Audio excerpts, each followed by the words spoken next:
good morning, good afternoon, whatever the case may be, uh, wherever I find you at watching my YouTube.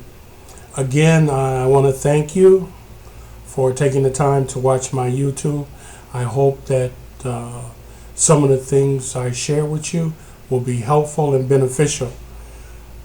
Today, I like to discuss with my viewers about coming to the Philippines.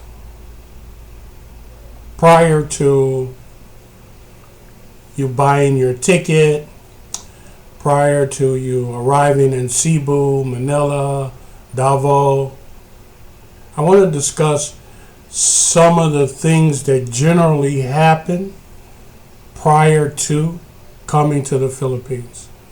More often than not, you've communicated with someone in the Philippines, or you've been on YouTube's videos and you've been looking at the culture, the lifestyle of the Philippines, and that has raised your curiosity.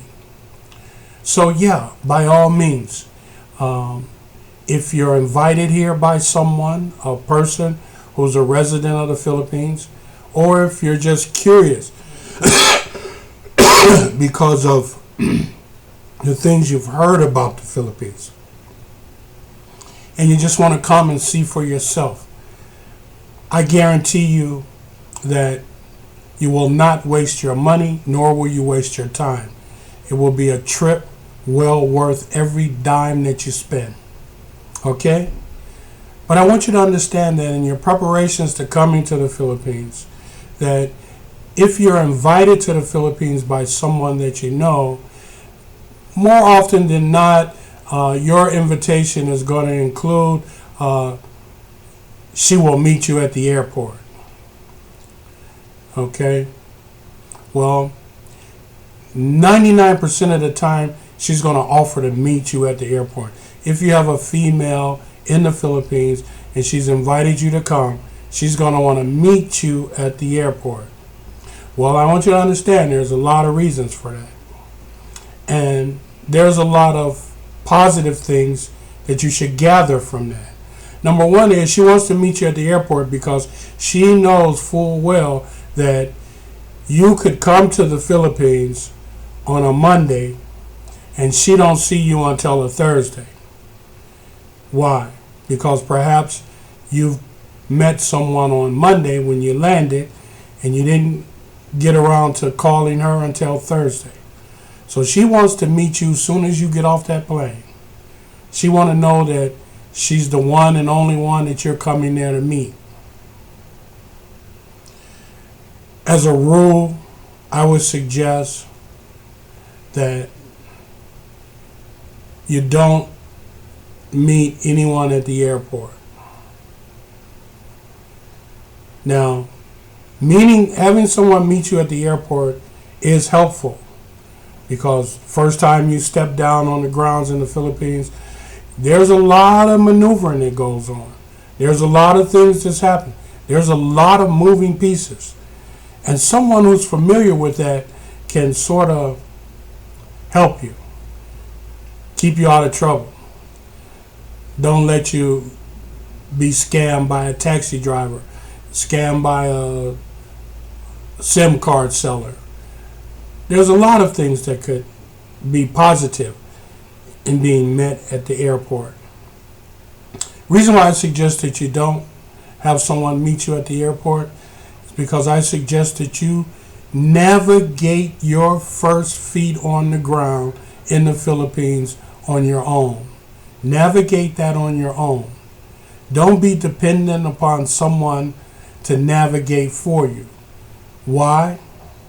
Well, because I'm going to tell you, not only do they want to navigate your arrival in the airport, they're going to want to navigate every move that you make, which in some cases is a good thing. Why? Because they want to make sure that no one else lays eyes on you, no one else get an opportunity to take you, no one else slips you their phone number, no one else flirts with you. So they're going to try to keep total control. So know that the invitation to meet at the airport is an invitation of total control. Okay? I don't think the concept of total control is a very healthy one. Simply because it has too many obstacles. It has too many avenues by which you can be manipulated and controlled. You didn't come 3,000 miles all the way across the globe to be controlled. So map out your strategy. When I say map out your strategy, map out where you're going to land, where you're going to stay. Are you going to arrange for the hotel to give you service from the airport to the hotel? Map all of these things out. Try to be as self-sufficient as possible. You can even meet them the next day. You can meet them that evening. Okay? I'm suggesting that you take control. Don't let someone take control of your 3,000-mile trip, because they will do that. They will take control of that trip. They will meet you at the airport, and everything you do after that, they will manipulate it to their benefit. When I say manipulate it to their benefit, meaning that you have no plan, so they have a plan. And their plan is going to be what they want to do, how they want to do it. Meaning that you may go to the restaurant and, wow, you got 9 members of her family there. You're a lucky guy. You got 9 members of her family there to meet you and greet you and say, welcome to the Philippines. And everyone's going to eat good. Everyone's going to eat a lot. There's going to be a lot of jokes, a lot of laughter. It's going to be a lot of fun. You're going to enjoy yourself.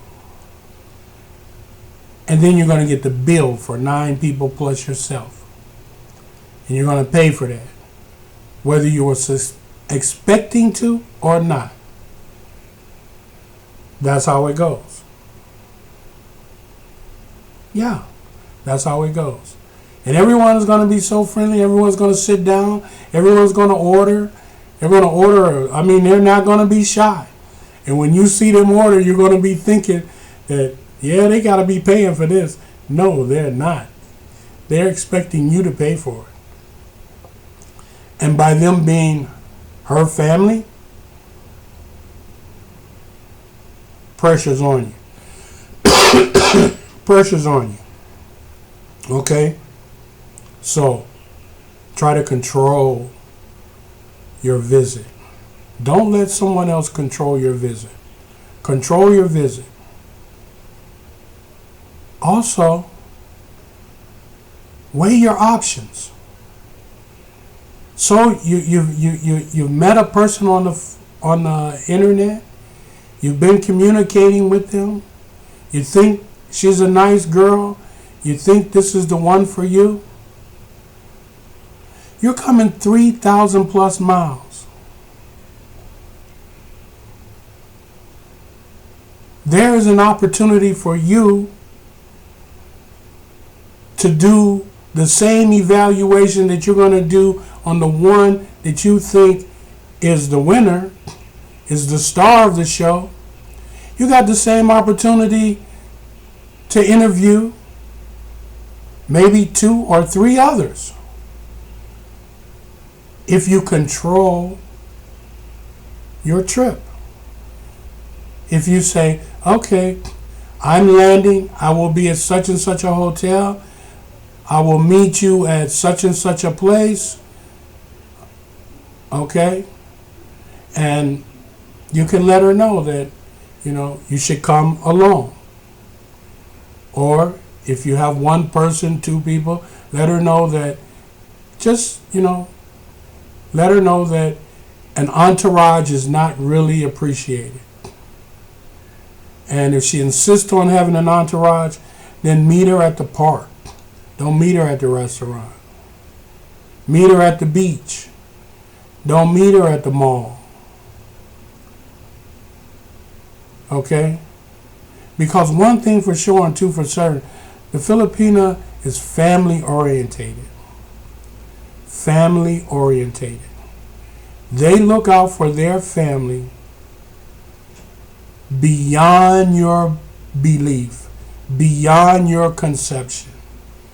You will never truly understand how dedicated the Filipina is to the family.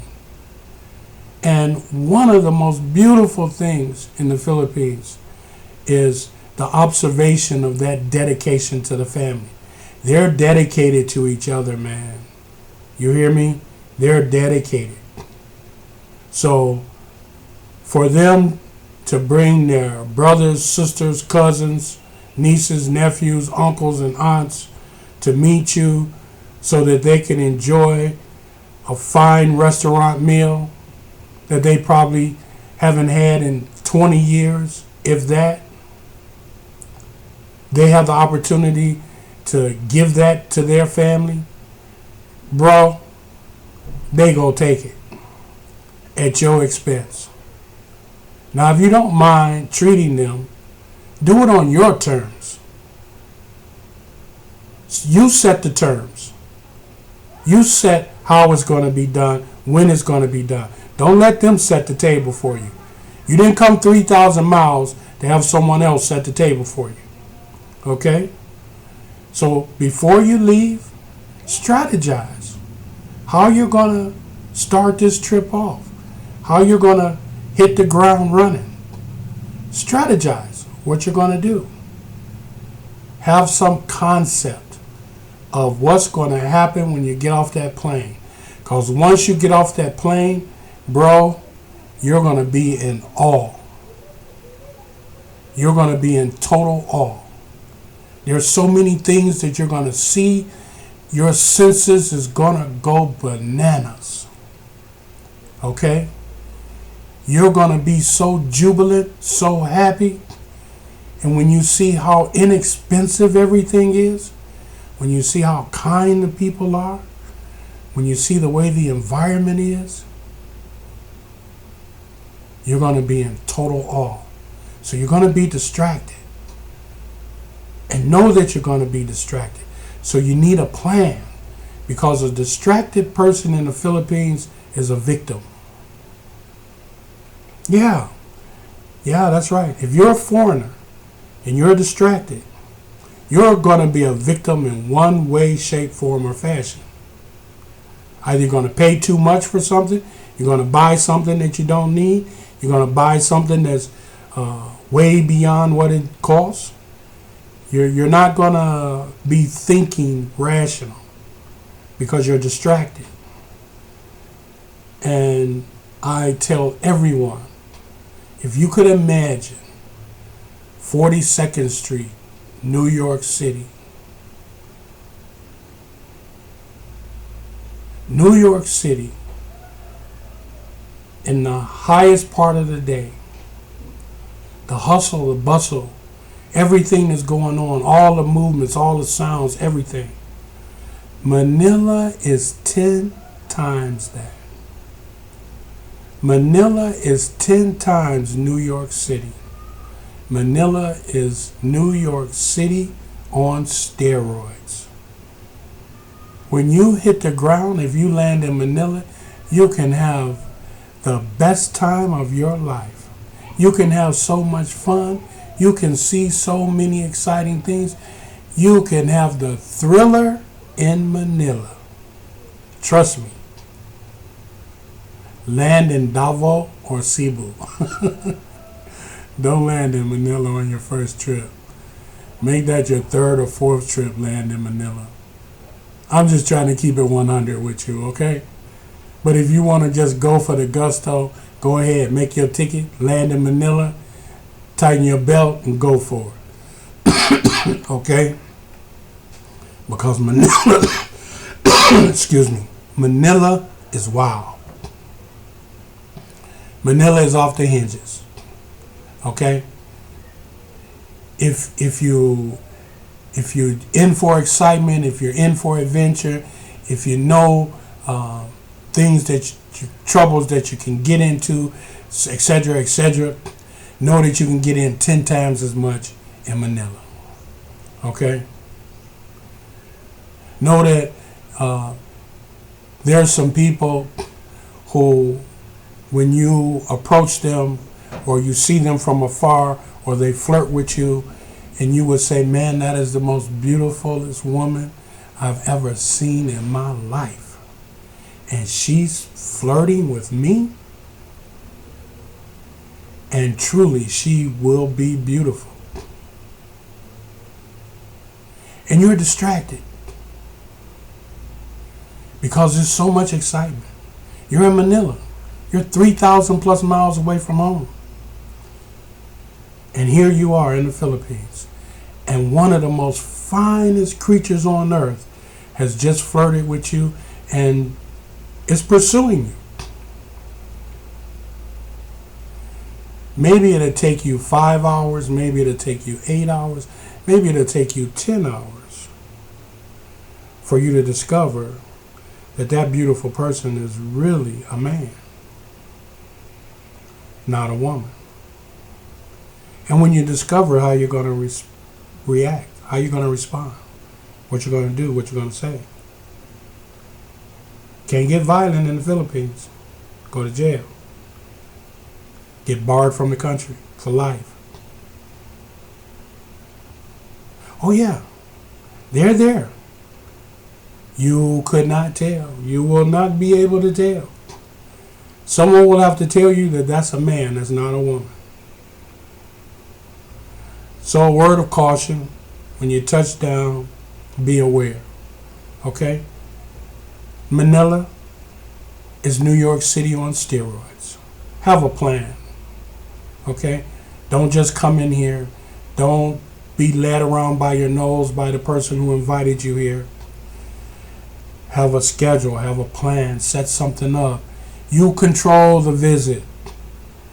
Make adjustments to your preparations as you go down the line. You can make adjustments to your plan, sure.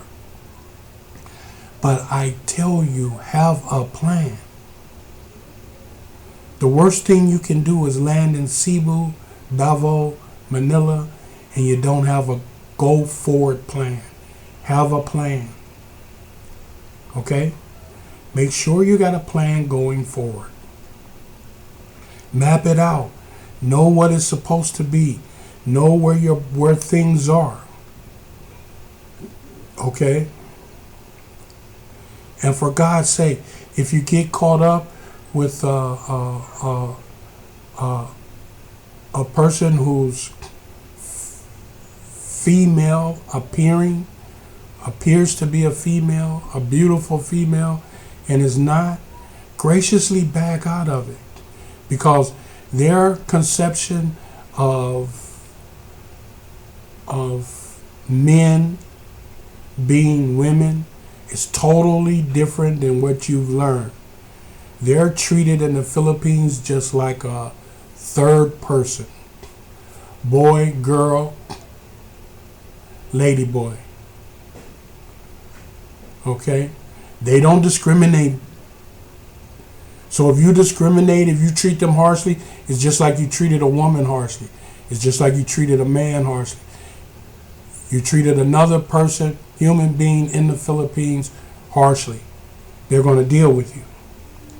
Because to them, there's no difference between a lady boy and a girl and a man. Okay? So if you happen to run across that situation, just gracefully back out of it. No harm, no foul. Okay? Just keep that in mind. But most important thing, control your trip. Be in charge of what you're going to do. That first trip, be in charge. Now, second, third trip, if you are coming to meet someone and you've developed a relationship with them, etc., and you want to meet them at the airport, and that's your intentions, and so forth and so on. Plan it out, but don't come and land and be an open invitation for someone else's plan. Okay? That's my message for you today. Plan your trip. Be aware of what you're doing. Be aware of where you're going. Know that if you go into Manila, it is truly the thriller in Manila. Okay? If you land in Cebu and or Davao, in Cebu you still have a big city. You have you have quite a bit going on. Not like Manila. Davao is the most quiet landing that you can get. Okay? It's going to be the most serene, quiet that you're going to encounter. Cebu,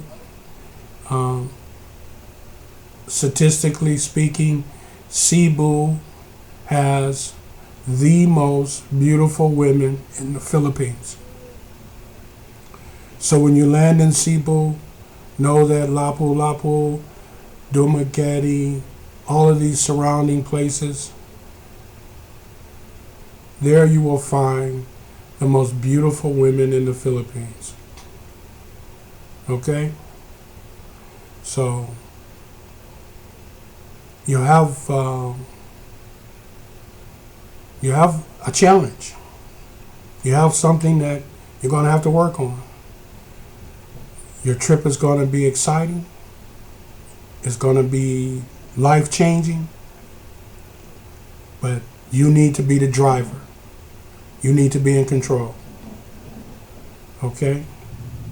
And again, I want to thank you for watching my YouTube. God willing, you will have success in your adventure here into the Philippines. I trust and believe that once you get here, you're going to find this the most rewarding and adventurous journey that you're going to have in your lifetime. And that first trip, that very first trip, is going to open the door to you living your best life, to you being the master of your destiny, to you enjoying all that God has created in this wonderful world, the best of it. You're going to enjoy the best of it. You're going to begin to enjoy the best of it. Get here. Get here to the Philippines. You will see that what I'm telling you is the honest to God's truth. You will see that once you land here, you'll keep coming back. Thank you again. God bless.